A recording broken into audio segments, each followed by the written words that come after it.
Um, so welcome. This is my monthly Crush the Chaos event. Basically, what my goal here is to help um, leaders kind of eliminate the chaos. We're all in a chaotic society right now. Everything is moving at light speed, especially when it comes to tech, um, automations, AI.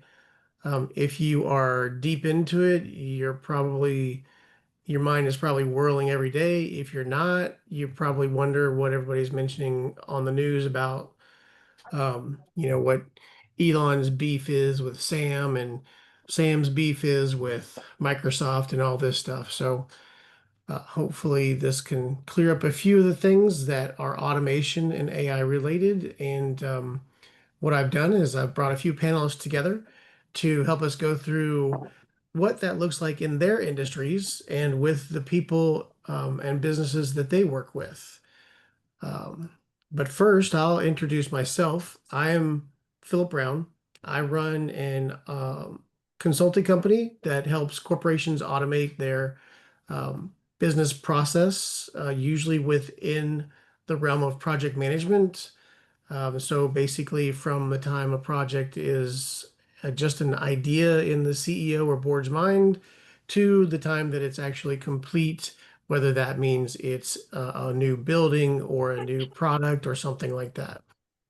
Um, I have also been blessed to be a co-founder in Inertia Advisors, which is a company that targets the small and medium-sized businesses, kind of the precursor to the big project management automation that I do for corporations. So helping those companies organize their systems and automations so that when they go through their growth spurts, they have those in place to be less confused and help them operate solely in what they started the business for and not in the minutia of the routine daily things that come up in any business. Um, I've worked on multiple multi-million dollar contracts down to, doing automations for, a couple of $100 for startup companies. Um, what I've done is basically created this to get the knowledge out there. And then also, as you can see down at the bottom, I'm working on a book called The Ghost CEO because I want to put out there that you can still work multiple businesses and be at a C-suite or a leadership level and not have to be in the hectic day-to-day flow if you don't want to be. Um, I really like the Richard Branson model, where he spends 2 hours every morning over breakfast with his CEO, and then she gives him the rundown on what's important, what's not important, and he gives her what little direction he needs to, and she goes on her way. So that's kind of what my aspiration or inspiration was for that. Now to our panelists, we have starting off in my upper corner, Dave Homyak with Rockstar VAs. Dave, do you want to give a little bit of information about yourself, what you do? Oh, you're on mute. Dave There we go. Homyak, Ann Arbor, Michigan. Um, Bought a bunch of short-term rentals in the Smokies in 2018, replacing my engineering income. So that allowed me to basically become financially independent, not have to do the engineering anymore. A bunch of people asked me for help doing the same thing. I got a VA. She was absolutely amazing. So I started a VA company, and we only have rock stars, the best of the best. So it's how to implement those people in your lives to do what you're currently doing, giving you either more time to do higher productivity work or more time to relax and unwind. Awesome. Thank you, Dave. Appreciate that. Next to Roger Martin. Yes, my name is Roger. I am the co-founder of two national franchise fitness and health and wellness franchise concepts. One's Rockbox Fitness, the other is Beam Light Sauna. And I also have another company called Thrive More Autopilot that helps brick and mortar owners in the wellness space, in the fitness space, get more leads and then actually get those leads to come through the front door so that they can sell them a membership and help change their life. I'm a corporate refugee. After 25 years, I left the pharmaceutical industry. I was a chief operating officer for a company that made solid oral dosage. And after 25 years in that business, decided I want to become an entrepreneur and made that leap in 2017. Awesome. Awesome. And Linda, you are up next. My name's Linda Rawson. I'm the president of Dynagrace Enterprises. I am an expert in trusted AI. I believe that although we have all these AI solutions, at some point we're going to want to implement some compliance and regulation so that we don't find ourselves in a Terminator movie. I guess the biggest win that I have is some environmental software where we did some predictive analytics on some image processing that uncovered $2.3 million in regulations on air quality. And the last thing I see on the slide is I love it. Data governance isn't sexy until it saves your business from disaster. And it's also our society. We need to start thinking about all of this AI and what impact it's going to have on us in the future. Awesome. Thank you. And Joyce. Hello. Hi, my name's Joyce Mikal-Flynn. I'm kind of the outlier. I'm actually a behavioral scientist. I founded a company called MetaHab. My clinical background is as a nurse practitioner. My area of expertise and interest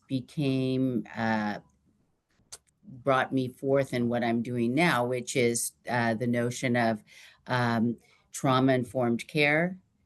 And I focus on building resilience and post-traumatic growth.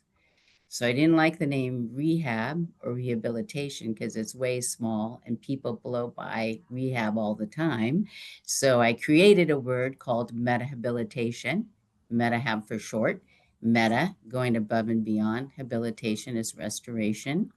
So metahabilitation is a philosophy, kind of a way of living, but also in my doctoral work, I created a system with stages in it that bring people from their issue, whether it's a challenge, adversity, or trauma, they go through, we help them process through these stages to eventually, and over time, experience post-traumatic growth.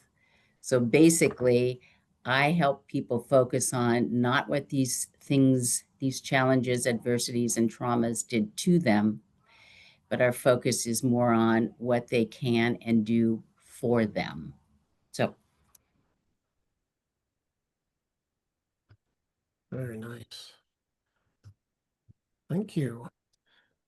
Awesome. So we'll just get right into it with questions. I love the fact that we have a diverse background because it means that we have 5 different viewpoints on any one of the questions that we'll be discussing here. And I think the first one is, I was thinking about Dave with your business.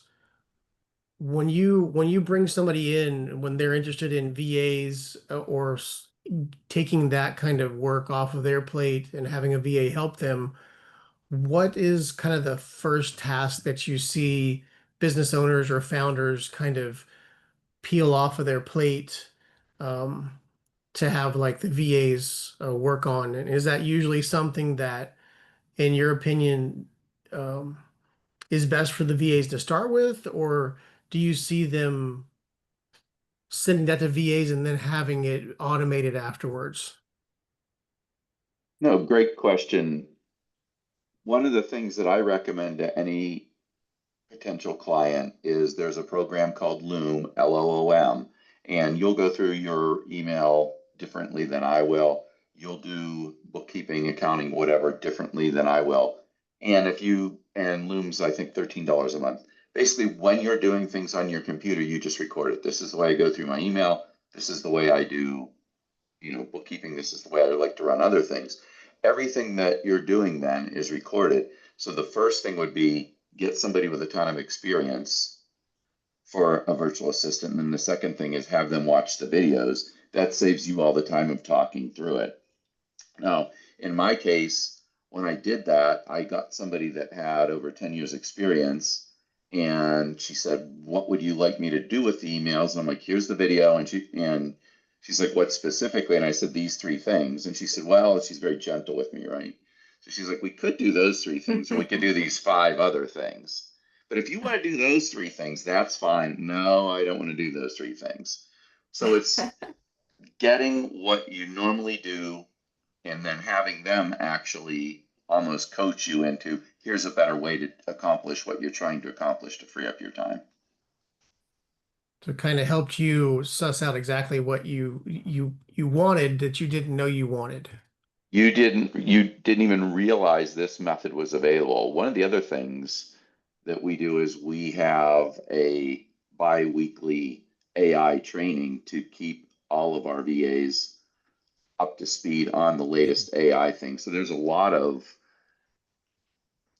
big things occurring, obviously, in AI, and a lot of times the founders and CEOs aren't able to participate in that as much because they're all doing what they do. So to bring in these tips and tricks that they're learning is also important. So it's kind of almost like a coach helper. It isn't just a administrative assistant that just does what the person says.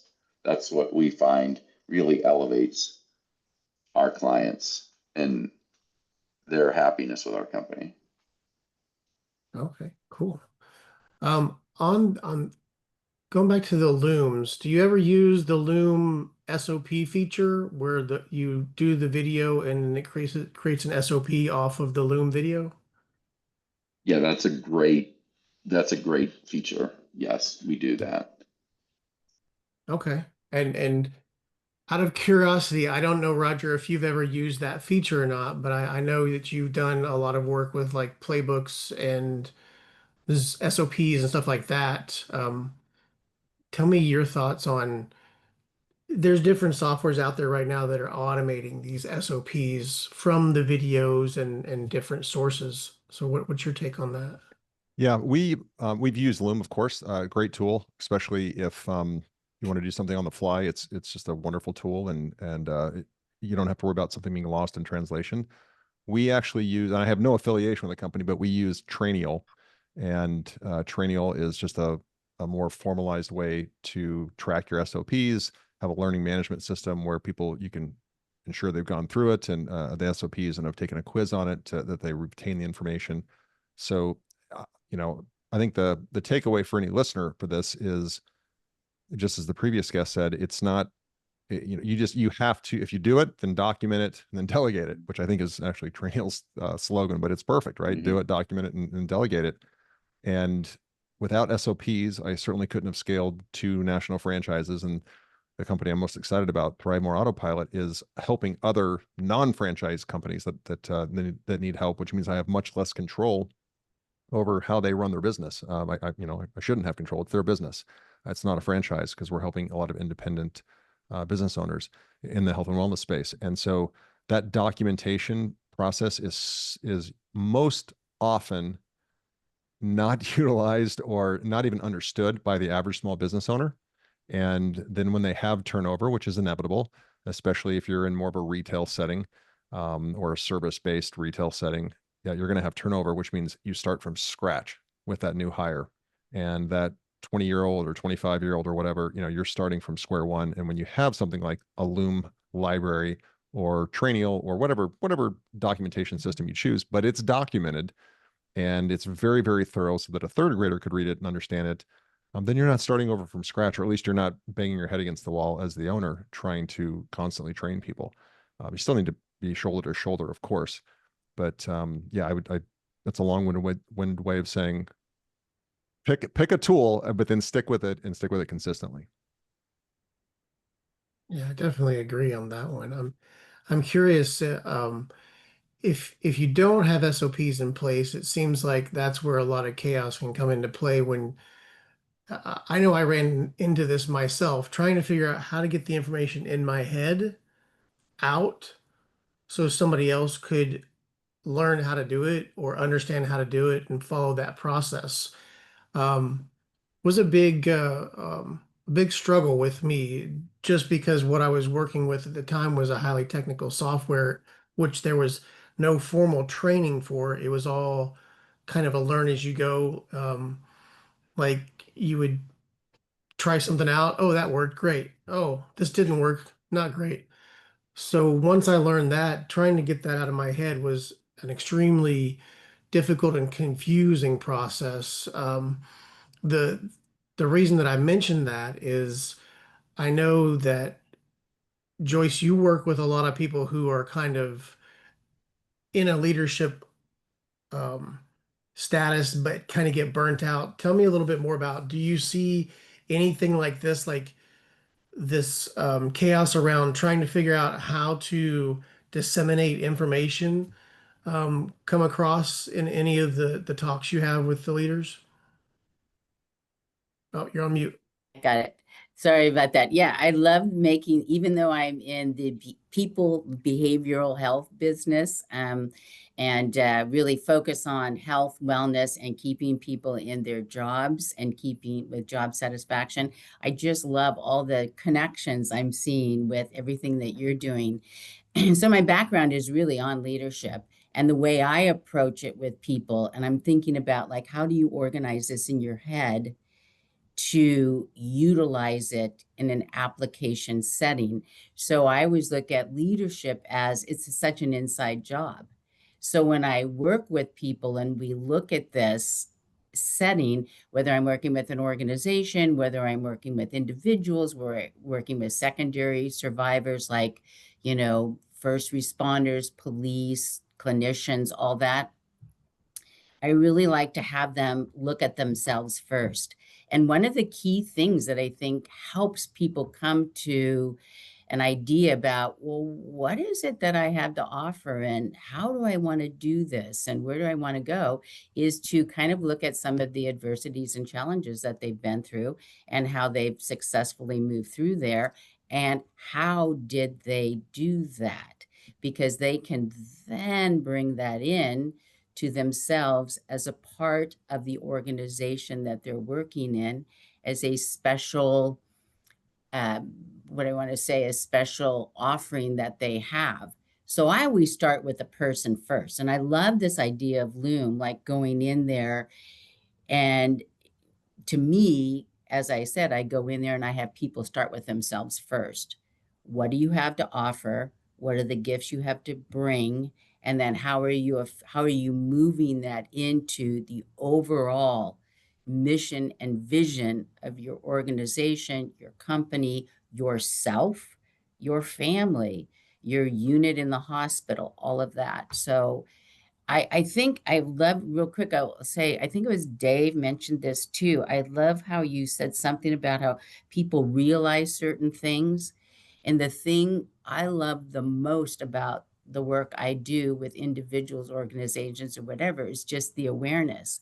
Because I really do say to them, I'm not really teaching you anything. You already know this. All I'm doing is providing an opportunity to unearth what you know and then to organize it and provide some language so that you can utilize it within your life, your company, your organization, whatever. I hope that answered your question. Did that make Oh yeah, sense? definitely. Definitely. I'm curious. I know Linda haven't asked you a question yet, but tell me a little bit about your take on, with I guess I'm trying to think of a way. I know there's different ways to do the loom and to automate creation of SOPs um, and help kind of eliminate some of that chaos.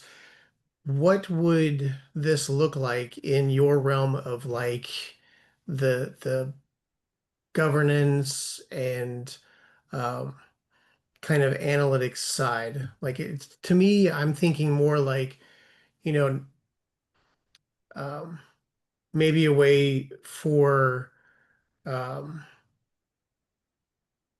compliance or governance teams to better communicate how they do different things. I don't know. Well, I have had several VAs, and I think it's exactly what you say about getting them to think like you do, and that can be tough, and it's tough for you. I mean, it's tough for me to try and explain and slow down my thought process to say, okay, let's start at step A and step B and step C, and then finally you get that SOP out. But it's hugely important when you onboard employees that they know exactly what their job is and what is detailed for compliance, for human resource, for liability, all of those things when you bring in an employee. And Loom does make those SOPs easier. And you can do one final thing and ask, you either have an HR consultant on staff, or you can ask your favorite AI engine, maybe all of them, maybe at least two or three, is this compliant with the latest labor regulations? Is this standard for this SOP? And will it fly through liability or legality? And will this employee be comfortable with this process? The VAs, the hardest thing is sometimes you get somebody trained and then they leave. So the Mhm. more that you have process systems and processes in place, the easier it's going to be for the next VA and the next employee and the next onboarding. Yeah, I like what you said there about having someone basically review the SOPs to make sure that they're in compliance with um, the standards today. Because I know a lot of times a lot of the larger corporations have much more liability when it comes to training and how it's trained, the verbiage in the training, all of that comes into play with those SOPs, right? Um, and whether or not someone's comfortable with doing something the way that maybe the SOP says to do it. Um, but yeah, I like that. It was kind of it was what I was where I was trying to go with that. You just kind of pulled it out. Um, so the next thing is I created a little slide and I'll share again here, see if I can pop this back on here.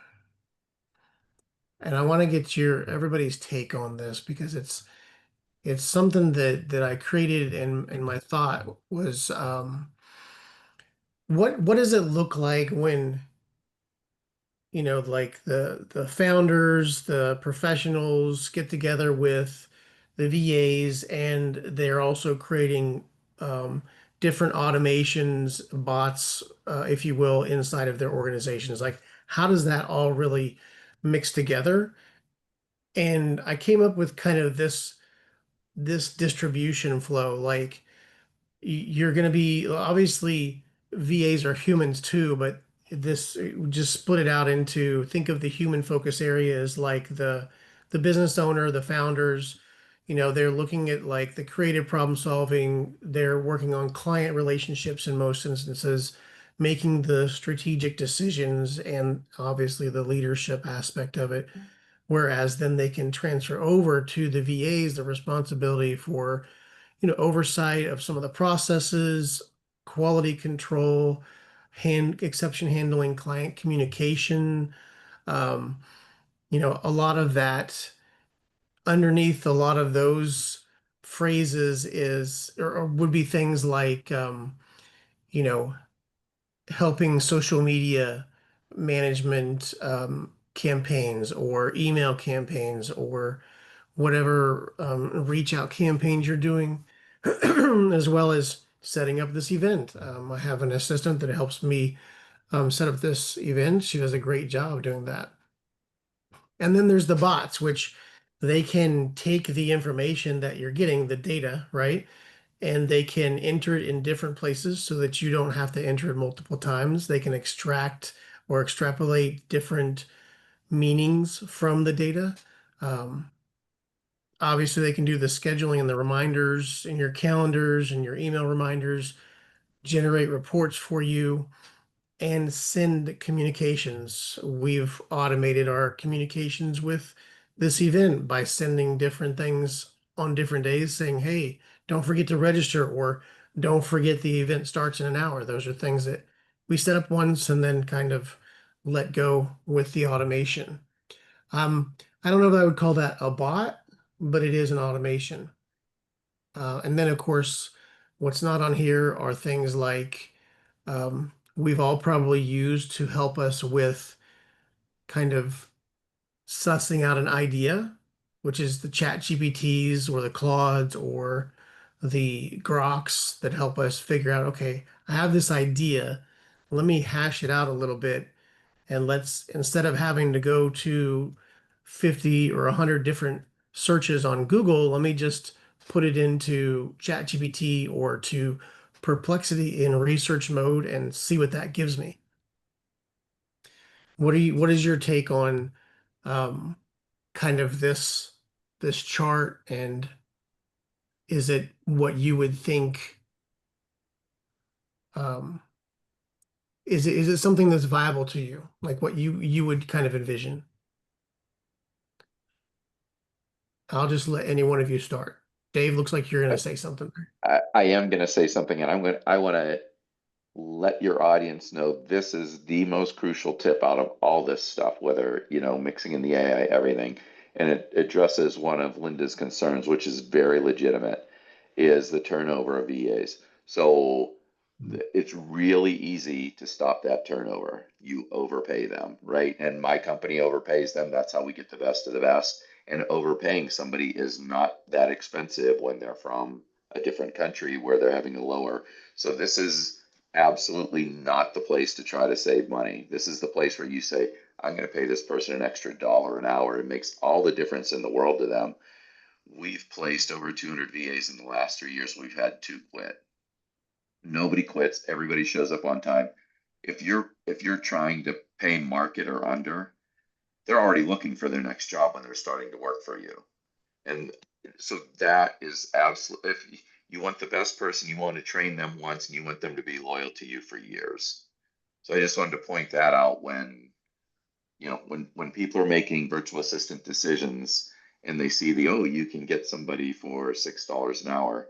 Indeed you can, but your life is going to be miserable. One of my most interesting calls with a potential client was somebody said, I've had 5 VAs, I've had to fire them all. Why should I get one from you? I'm like, how much time did you waste training 5 different people that were suboptimal? And why don't you just get one and they just rock out? They're going to help teach you things and go forward. I just wanted to point that out. That's one of my pet peeves. I get very animated about it. I'm like, oh my God, this, do not spend the extra $1 or $2, retain this person. They're going to be so happy. And, one of the things about the Rockstar VAs as well is we try to treat people the way that would like to be treated, right? Treat them better, give them top-notch healthcare, all that stuff. But anyway, I've just found that everybody that I've hired, especially for my internal team, everybody's there and everybody's happy and shows up and willing to go the extra mile, all that stuff. So just wanted to point that out. But no, I absolutely like your chart. I think the thing when you get into the super high level people, like one of the things that my company does is place executive managers. Most people think of virtual assistants as you tell them what to do and they do it. They don't think of somebody running the quality control for the rest of the team, being able to step in for anybody that's sick, anybody that's on vacation, something like that. So the quality control piece that you have really stands out to me as all the quality control can actually be done by like a virtual executive manager person. They can run that team. And my core person, her name's Jessica. She was running a team for a large real estate agency, and there were 4 people that worked under her doing specific tasks, and she had rotated through all 4, and then she just ran that whole show. So it's like that, in my mind, is where the real magic and the real power comes in. And then you combine that with the AI stuff, and it's about to go off the charts. But that's my, Yeah, I'll add a piece to that too. I like what you said there. I mean, it is obviously true. If you satisfy, you make them happy, they will continue to make you happy is kind of how I verse that. Mhm. The other important factor that there's so much out there right now about, oh, get a automated VA, replace your human VA with all these automations. And the thing that is important to know about that as a 20-year software engineer is that doesn't happen. The software is not going to replace a human being for specific reasons, just like you mentioned before. The a bot or ChatGPT or whoever you ask is a large language model is not going to respond like an executive assistant would have to tell you better ways to manage your email because she or he has experienced it that way before. There may be suggestions from a large language model, but you then have to vet those suggestions because you don't know if those are valid suggestions or if those are hallucinations or if they got that off of some TV show, right? So, and which, yeah, the TV show thing's a whole nother aside because there's a story behind that. But Mhm. they do learn, and the large language models have learned off of, just imagine everything on the internet, including your latest Law and Order episode or the Housewives of Orange County or whatever show you watch. All that's out there on the internet, and these large language models take into account all of that, which is why you have to have a human being behind that if you're going to use it to quality control it to make sure that it's not hallucinating or making things up. Um, there were some things in those descriptions that probably weren't in your bios on LinkedIn because I ran them through ChatGPT and it just makes stuff up. But I did that kind of as a point. Um, the past I had just had ChatGPT make up like titles for everybody just to see what it would come up with based off of your LinkedIn description. So, Mhm. which was kind of interesting. But yeah, it's that's why you definitely have to separate the VA out from any kind of automation because they're a important connection piece. You don't want to have to quality control everything that comes out of your large language models or your automations. And the VA is there to help you with that. And if they don't do it themselves, they can help you manage a team that does do it. I'll jump in here real quick and just dovetail that I like this graph and kind of a third, a third, a third. There's way too many clickbait articles on, make sure you're using AI and don't fall behind with AI and AI. And truly 95% of the people walking on this planet really don't understand what it is and how to utilize it. And I would say Right. 99% of the businesses are not utilizing it at all, or they're using ChatGPT to write an email or to, proof a legal document or something.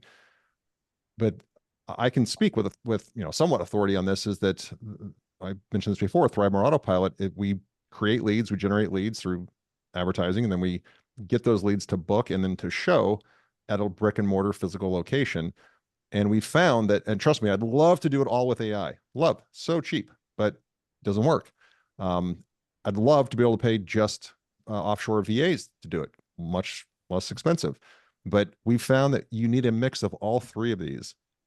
And the companies that are really excelling are companies that are dovetailing these on top of each other, or whatever that term would be, picturing that block of wood going together, whatever that is. But, the companies that do that, and I've certainly had success learning through mistakes of finding that right optimal balance of using, I don't like to call them bots. I call them agents because we train them. They have a brand, for a given brand, they've got a brand personality. They understand the the brand language, how to speak in the brand voice.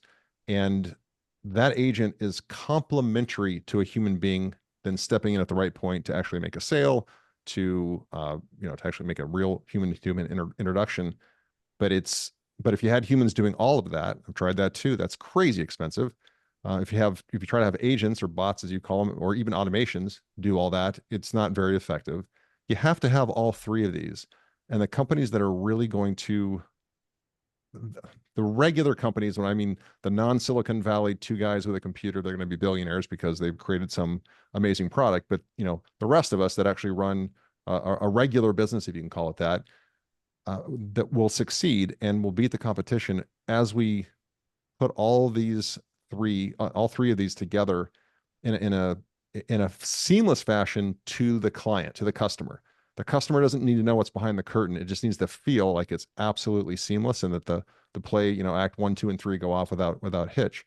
But too often I'm reading all these articles and just kind of shaking my head where it's all or nothing. You're either not doing anything or you're 100% your business is AI. And the companies that are going to win, the average real company, if you can call it that, are going to use all three of these in a very strategic way. And they're going to continually shift this. It will never be static. So, Dave, I get passionate about that. That's my thing. And it's not with the people who are scared of AI. It's not that AI is not going to take your job. You just may have to do it a little bit differently to get AI to help you do it in certain aspects. I look at AI as that piece that actually speeds up the things that you do right now. And historically, that's any innovation in business has done that, right? When the automobile came out, everybody thought that the carriages weren't going to be made, and the horses. How do I use an automobile? I'm fine with my horse and carriage, right? Or when the TV, came out, radio was, everybody's like, I can get everything from my radio. Why do I want TV? But it's just that it's a convenience, but then it becomes important in business. Industrial age, machines helped us do things faster, like make clothes and farm our land, right? Then we got into computers, and the two guys in the garage created an operating system that almost all of us use today called Windows, right? So, or if we don't use Windows, it was the one guy in the basement with the other guy who created this crazy Mac OS system, right? So it's just kind of, but those things people were scared of in the beginning. It's like, I don't want a computer in my house. Now everybody has a computer in their house. AI is the same way. I think we've seen so much on TV that says AI that we don't know what to think of the term AI. And people are like, it's going to take my job, it's going to take over my company, it's going to do this. But it does lead me to one idea that's out there that's very popular. And I'm interested in, Joyce, your take on this.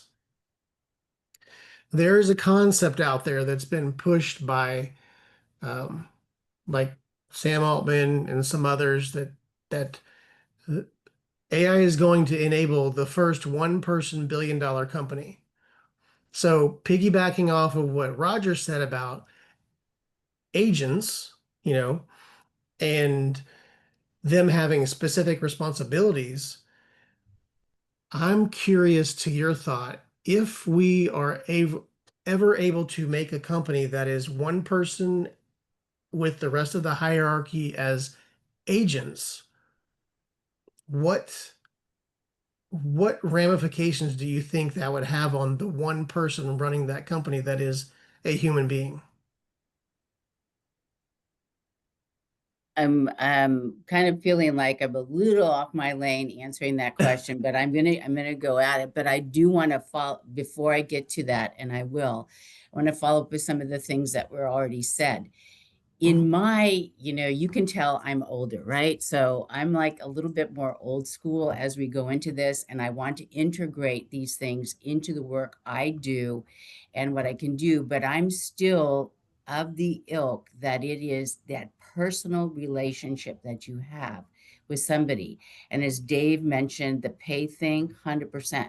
And if you look at, for example, Daniel Pink's book on Drive, he talks about you can pay somebody so much, but then after that, what's really going to motivate them? And what I see when I deal with patients or I deal with clients or whatever is this notion of choice and control. And when you're not only paying them, but they also feel like they're part of the organization in terms of a collaboration where they can influence, as you say here, I love this, a human focus area, the creative problem solving. I do that with my students. When my students, I'm a professor, and when they come up to me, Dr. Mikal-Flynn, can I do this? I go, I don't know. Can you? Go think of 3 ideas and come back and we'll talk about it. So to me, as we look at that, and also the idea of bringing them in for QI and then having people manage your QM or your, quality control is great. But to me, before you do anything, you have to integrate people into the process and say, what you have to say matters. What do you think about this? What do you think we should do with this? And start to bring them in that process. With regard to the agents and being the agency, I'm more into agency, and that's giving people back control. Like, you should not need me. I should be such a good professor. I should be such a good clinician or whatever that I'm an afterthought because now I have provided you that agency to do what you want to do. So in terms of that, yes, you could probably have something that was this overwhelming arch kind of idea, the agents, but I guess for me, I don't know how worthwhile that company or that organization or whatever would be for me if you didn't have other people as part of the whole creative process with the strategic decision making and the problem solving. So yeah, it can happen. Anything can happen. What do we want? Just like with a lot of things we see in medicine, just because you can do something, should you? Doesn't mean you should. Do you Right. want to? So I don't know if I answered your question, but I just wanted to You get that did. other stuff in. So You did, and I was also thinking of kind of I guess my thought goes to the alone aspect of running a company as one person with no connection, right? You said there's that physical connection, the communication, the creativity, the human to human interaction, that makes companies special. It makes the reason why people want to stay in companies special, right? If you don't have that and you just have a bunch of bots that you're managing every day, what does that look like? And that takes a real interesting person to be able to be alone with that company and not have anybody to bounce ideas off of for their company, right? well, I think real quick, that's one of the problems we saw with COVID is that you didn't have that interaction with people. And so you didn't have those kinds of relationship building things. And in one of my books I read, The Leadership Compass or whatever, I love how they talk about, thinking in isolation is almost as dangerous as drinking in isolation. You really kind of get to that area where you go, well, where do we want to go with this? And how are we going to help people grow and stay in their jobs? People, I get pulled in because people want their employees to be retained. And I look at that and I go, you know how you retain your employees? Make sure, as Dave said, they're paid and they feel like they're a part of the process and the system and they have some agency within that organization. So I'll stop there. Yeah, I definitely agree with that. I mean, pay is a good portion of it, but then you have to, it's being part of the community that is the company, right? It's that making sure that everybody understands what the mission, the vision of the company is, and that they like it, and that you communicate often that they have input into it. being part of that thing is what's exciting, you know. Um, Linda, you look like you know I'm going to come to you next, so I'm curious. We've talked, and I know you haven't talked much yet, but I want to get your take on the three, you know, the three things here, as well as the single person multi-agent type of company that's pitched all over the place, because I see big issues as that company, if it becomes a billion-dollar company. We all know the bigger the company is, the more regulations and the more issues that it has to comply with when it comes to anything. So I'm curious what your thoughts are on that. I, I really, I agree with everyone else. I really like this chart. I like the three, and I do like the community aspect of the human focus area, as far as including everyone in as much as you can in your company. There, you do the VA is responsible for some of those things, but at the same time, you've got to train the VA, and in particular, the area of quality control.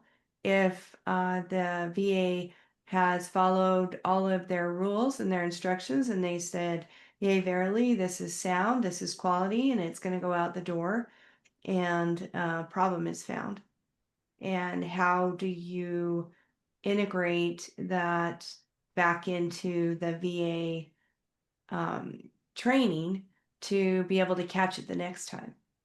And in particular, how was it found? And why was it found? Did we not thoroughly do our quality control checks on the VA process? And so there are some, although these are nice and neat, there is some iteration that needs to happen, probably in some of these areas, as far as some, if this happens, then this, and it's just the ability to proactively find things before they're uh, past the point they should be.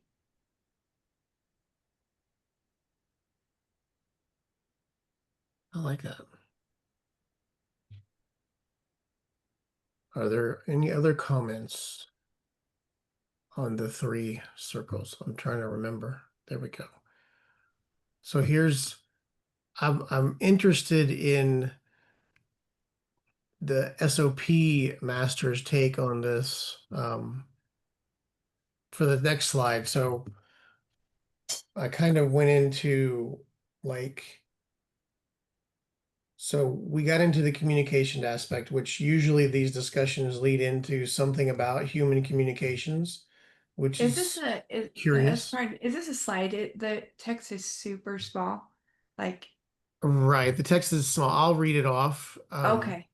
I couldn't, for some reason, it kept wanting to go small. Basically, basically what it says is there's five golden SOPs that unlock delegation, right? You have your intake process, your decision tree.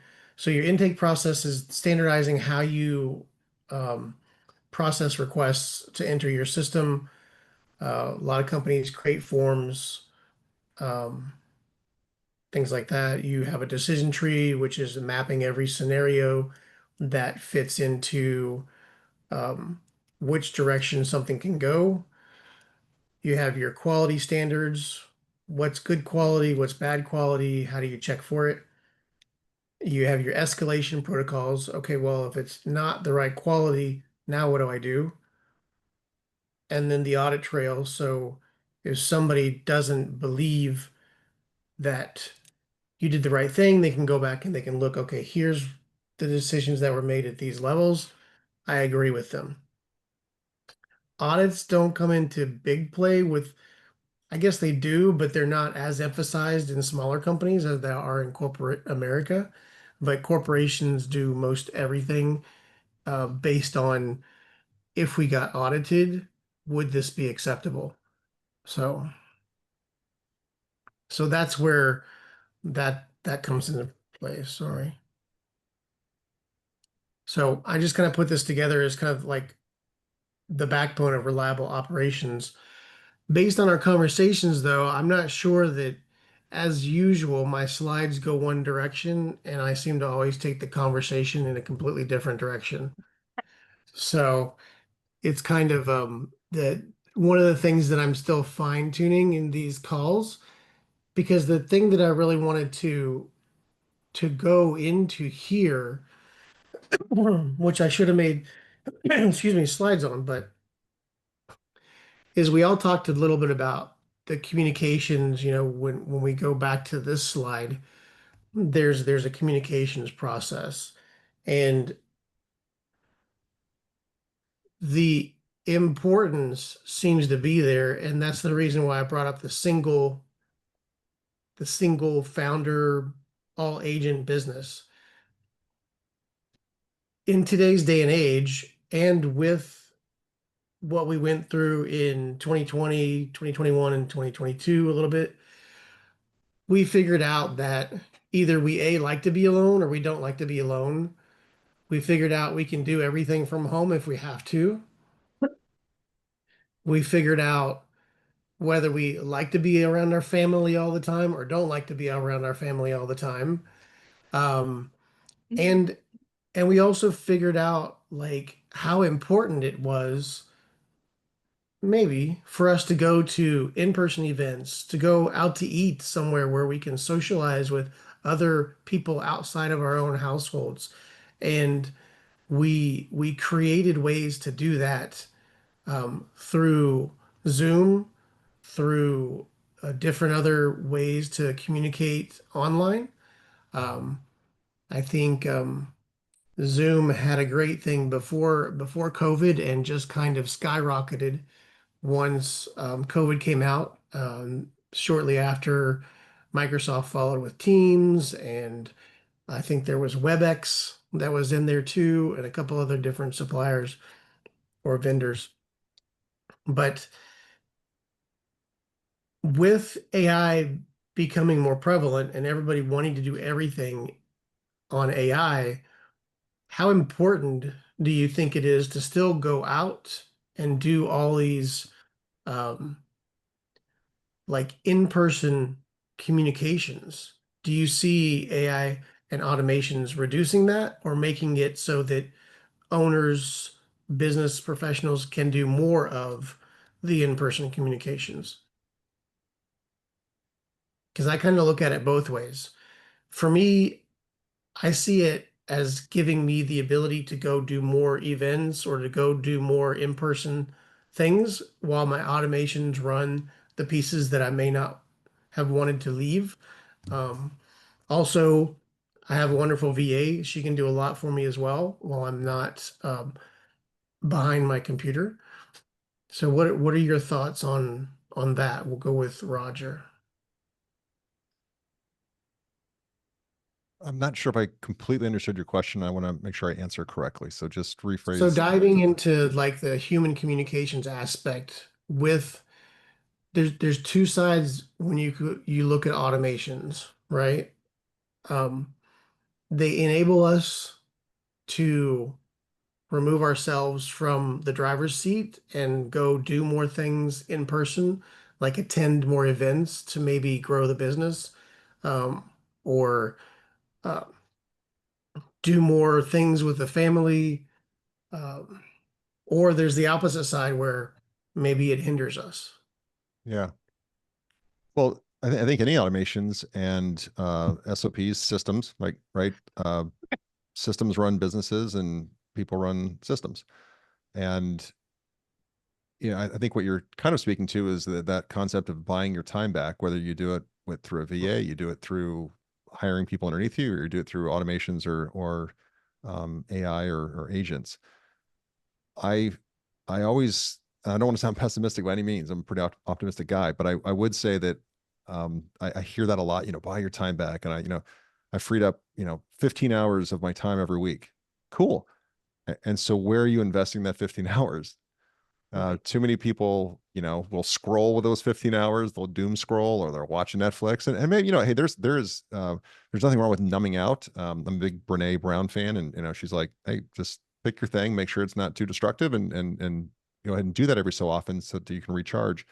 But yeah, I think automations, AI, VAs, all of it can buy your time back, but be very choiceful where you invest that time. So if it's with your family, then be 100% present with your family. If it's with your business, what are the top 3 priorities you have in the business that you have not been able to get to? Well, there's your first 3 action items right there, your first 3 to-do lists right there.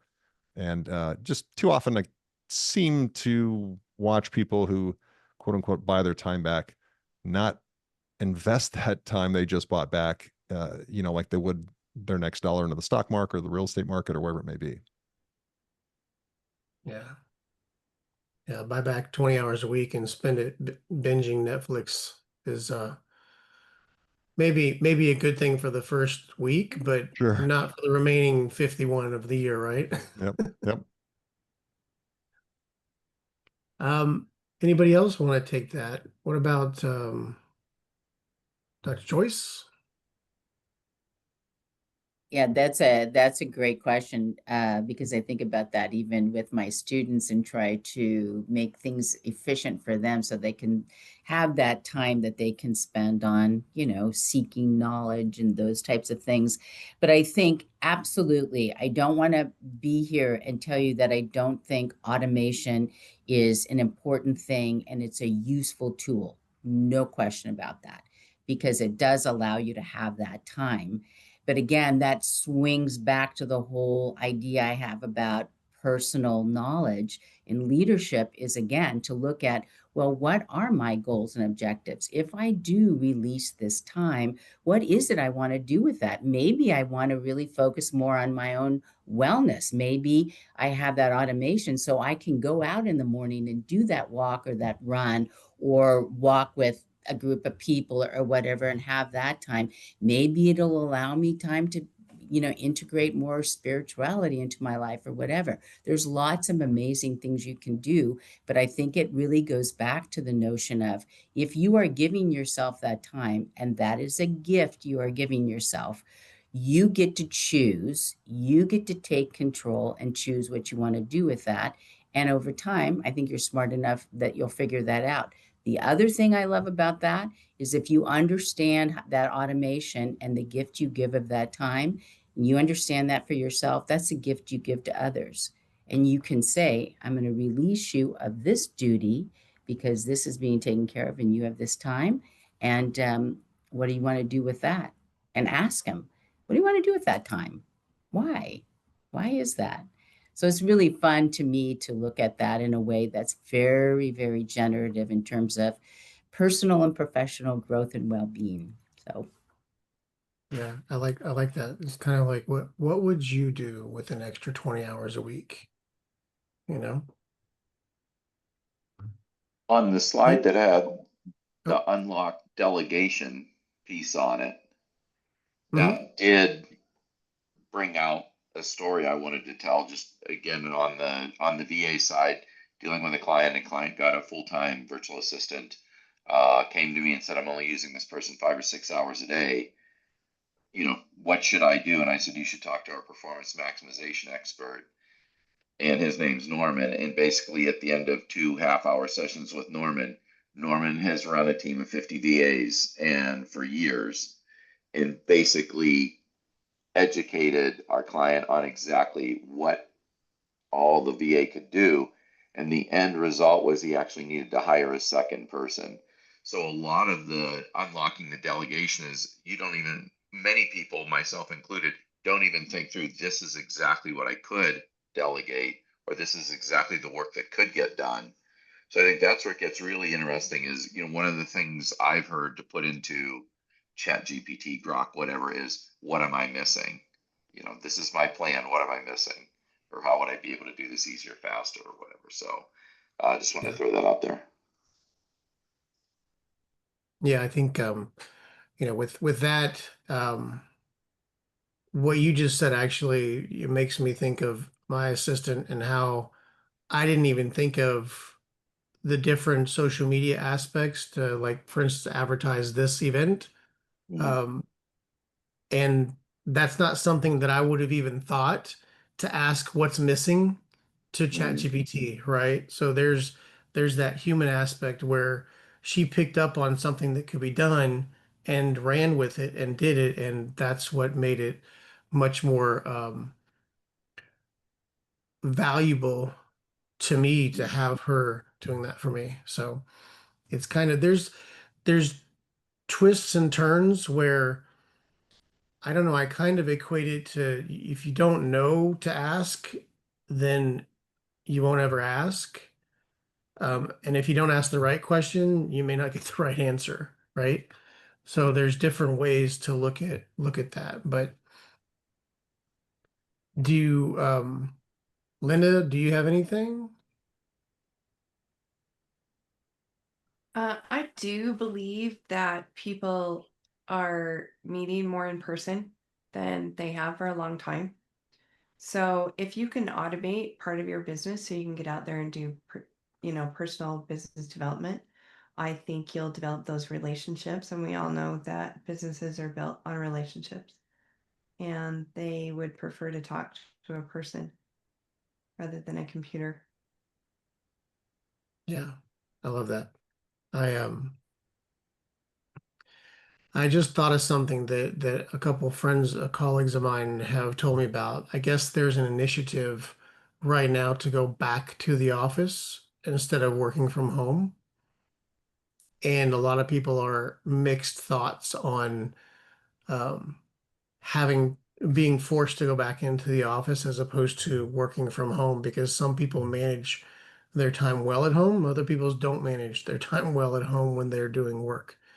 Um, One of the things that I thought of was what would it look like if the companies took their metrics over the past 5 years on productivity and measured them against the previous 5 years or the next 5 years when they force people to go back to the office? Where are those productivity markers going to be? Because I can see just in, the sphere that I'm in of professionals, I can probably see the majority, like 80% of them would get more done at home than they would at the office.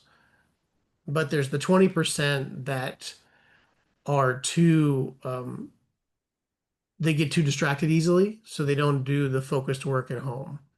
Um, and I'll explain that a little bit more.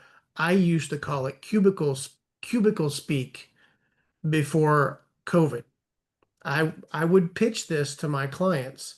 I would say it's easier for me to do productive, effective work for you from my home office than it is to be in your office. Because when I'm in your office, I'm subjected to cubicle speak, meaning I'm going to sit in a cubicle and somebody's going to walk by and go, "Oh, hey, Phil, did you get that email and do this thing?" And or what did you do this weekend? Did you have a good weekend? Did you go here? You want to go grab a cup of coffee? As opposed to something where I would have been focused during that time. So I think that is part of. Oh, thanks, Roger. Appreciate you being with us. Thank you so much, guys. Thank you. Thanks.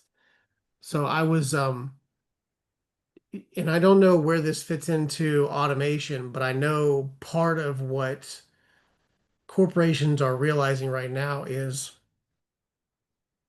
the mix between where are my employees most productive and with what tools are my employees most productive.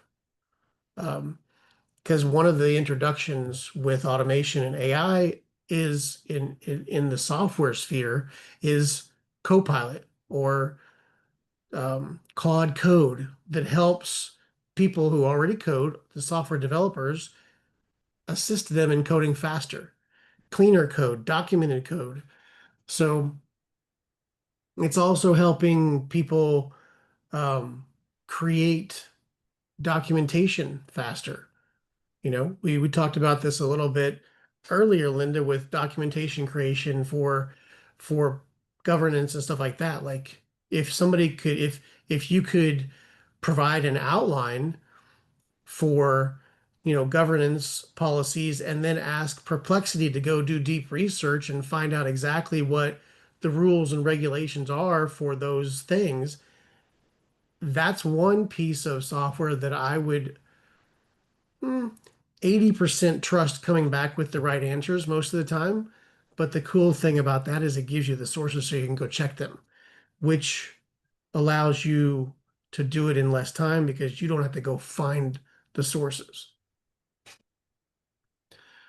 So I don't know what the point of that rant was, but that's kind of where I went with that. I think there's a lot of things that I think are really cool about automation and AI. I do a lot of, I'll call it research, watching YouTube videos on different marketers, different influencers that are um, in this kind of category. I also watch the ones that have all of a sudden in 3 months become expert AI people. And I think, okay, in 9 months, will you still be an expert or will that change? Um, so the big thing in that I want people to be mindful of is don't believe an AI expert on YouTube unless you know for a fact that they are truly an AI expert, because AI is not just ChatGPT or Midjourney or Claude. Um, AI has been in front of us for years. We have used it with Amazon. We talked about Netflix. Netflix uses it on you every day. If you watch Netflix, it knows what you want to watch next, pretty much. If you order anything from Uber Eats, it knows what you want to order next. Um, so I think one of the things that we have to do is be aware of what we're spending our time on when it comes to um, looking at how automations and AI are going to help us. Because sometimes we spend too much time on looking at it and not trying it out. And I think we need to try out more without getting rid of any employees that we currently have. Um, it should be an enhancement, not a replacement, in my opinion. So with that, I know we're rolling up close to the end of this. I wanted to give um, everybody an opportunity. I don't really have any more questions. I know that I went through a couple and we kind of took it in different directions. Um, my slides were like completely the next slide would have been great for you, Linda, because it talks about data governance as a what can bite you with automations, right? Because many companies worry about giving their employees access to ChatGPT or large language models because they're afraid of PII, personal information getting out there, company secrets getting out there. Um, and they don't really know how to do like approval gates. Like, how do you gate a large language model? Um, there's ways now, but a lot of those companies haven't figured out how to do that. Um, let's see, some of the other things. Well, one of the other things that I do want to do, since you all were panelists, I will have another one of these calls on September 10. Um, so I would like to invite you to those. I'm sure Christine will reach out to you for that. And then I haven't looked to see how many people are remaining on here. Usually we get some drops off. Okay, we got the majority. One of the things that I'm starting that it just kind of came to me last month is a community where I can actually interact with everyone um, in a smaller social environment, and also have the ability to share with you some of the automations that I'm using and I've put in place that are more practical automations and not the flashy automations like I just created Jarvis for myself and it does everything. Um, so one of the automations that I created and am vetting out right now is an automation that actually takes a list of professionals and curates a email to each one of them based on uh, research on them and what they're requesting. So that was very non-descriptive. So the main idea there is I work with a specific software, and these organizations generally need someone to configure this software. So I devised a automation that takes the list of companies, finds the people who would be most likely to work with this software at a management level, and reach out to them to see if they need any assistance or would like to get on the call with me. And it's a much more curated email than, um, hey, I provide this service, wanted to jump on a call with you if you're interested, which we all get a ton of those emails every day. So that's one automation. Another automation is I think we talked about email organization in the beginning. Dave, you kind of worked that a little bit. Um, Still working the kinks out on this one, but it actually takes all my emails and categorizes them. Um, my assistant has helped me make the categories and kind of started the process. Um, but I get so many emails in a day that it's hard for either one of us to keep up with the emails and do other things. So I've created this automation that actually moves the emails into these categories. Those are just two automations that I've done. There's more that I have that I'm just kind of vetting as I get time. This is this is what I do instead of watching Netflix. I play with automations or create videos with AI or whatever. I'm trying to get the whole lip sync avatar thing working to see if I can play with that. I wanted to actually have my avatar join this Zoom meeting to see how cool that would be, but it looked too fake to me. So, but I maybe I'm just um, being too critical of AI avatars, right? So. But those are some things in the work. The community, I'll share the link in the chat if I can get to it.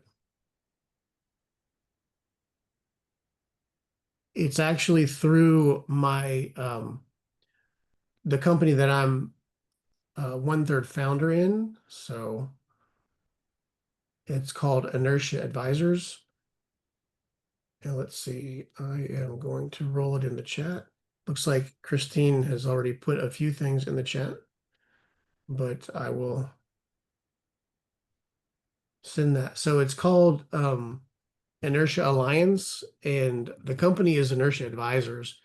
And basically, if you go in there right now, there's probably hardly anything in there, but this will be filled out over the next few days with more information. And also, one of the ideas that I had is to create a program that gave 5 basic automations that covered 5 different categories of your business, which is your awareness. So an automation that helps you gain awareness to your brand, an automation that helps you find leads or curate leads, automation that helps you through the sales and conversion process.